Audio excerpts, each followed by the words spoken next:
திண்டுக்கல் மாவட்டம் கொடைக்கானல் அருகே உள்ள வெள்ளக்கெவி மலை கிராமத்திற்கு முதன்முதலாக ரேஷன் பொருட்கள் வீடு தேடி வருவதால் மக்கள் மகிழ்ச்சியடைந்தனர். வெள்ளக்கெவி கிராமத்தில் வசிக்கும் மக்கள் கொடைக்கானலுக்கோ பெரிய குளத்திற்கோ சென்றுதான் தங்களுக்கு தேவையான அத்தியாவசிய பொருட்களை வாங்கி வருகின்றனர். அதேபோன்று அரசு சார்பில் கொடுக்கப்படும் இலவச அரிசி உள்ளிட்ட ரேஷன் பொருட்களை வட்டக்கானலில் உள்ள கேம்ப் ரேஷன் கடையில் வாங்கி குதிரை மூலம் வீட்டிற்கு கொண்டு செல்வதால் தங்களுக்கு 1000 ரூபாய் வரை செலவாவதாக வேதனையடைந்தனர். இந்நிலையில் தமிழக அரசின் உத்தரவுப்படி ரேஷன் பொருட்களை கிராமத்திற்கே கொண்டு செல்லப்பட்டதால் அரசுக்கு மக்கள் நன்றி தெரிவித்தனர்.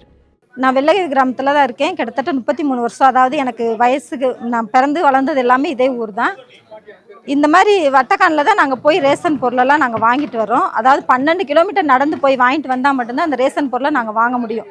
ரேஷன் பொருள் மட்டும் இல்லை, கிட்டத்தட்ட மேக்ஸ் பாக்ஸ்லேருந்து பால் பாக்கெட்லேருந்து எல்லாமே நாங்கள் போய் டவுனில் தான் போய் வாங்கிட்டு வரணும். இது ரொம்ப சிரமமாக இருந்துச்சு. அது வயசானவங்களாம் இருக்காங்க. அதாவது 12 கிலோமீட்டர் நடந்து போய் வாங்கிட்டு வர பொருள் இப்போ 700 ரூபாய் வரைக்கும் நாங்கள் குதிரை கூலி கொண்டு வந்து சேர்த்து வர்றதுக்கு 700 ரூபாய் ஆகும்.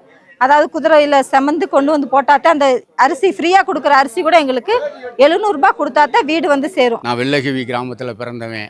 எனக்கு வயசு 60. இந்த ஊரில் தான் வாழ்ந்துக்கிட்டு இருக்கேன். இந்த வெள்ளகிவி வந்து 700 வருஷத்துக்கு முன்னாடி உருவான ஊர். கொடைக்கானலுக்கு முன்னாலேயே உருவான இந்த கிராமம்.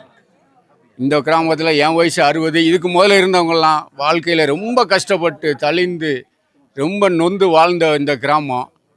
இப்போ நானே கஷ்டப்பட்டுக்கிட்டு தான் வாழ்ந்துக்கிட்டு இருக்கேன். இங்கேருந்து போய் கொடைக்கானல் போய் அன்னைக்கு வேலையை கெடுத்து அன்னைக்கு 500 ரூபா சம்பளம், 400 ரூபா சம்பளம். இங்கேருந்து போய் அங்கே அரிசி ஜாமான் பொருள்களை வாங்கி அதை அங்கேருந்து நான் தலை சுமையாக தூக்கி கொண்டு வந்து தான் இந்த வாழ்வாதாரம் கடந்து போய்கிட்டு இருந்துச்சு. இன்றைக்கி நம்ம அரசு, தமிழக அரசுனால் பொருளை நமக்கு வீடு தேடி கொண்டு வந்து கொடுத்துருக்காங்க. ரொம்ப நன்றி. நாங்கள் மனசார கடமைப்பட்டிருக்கோம்.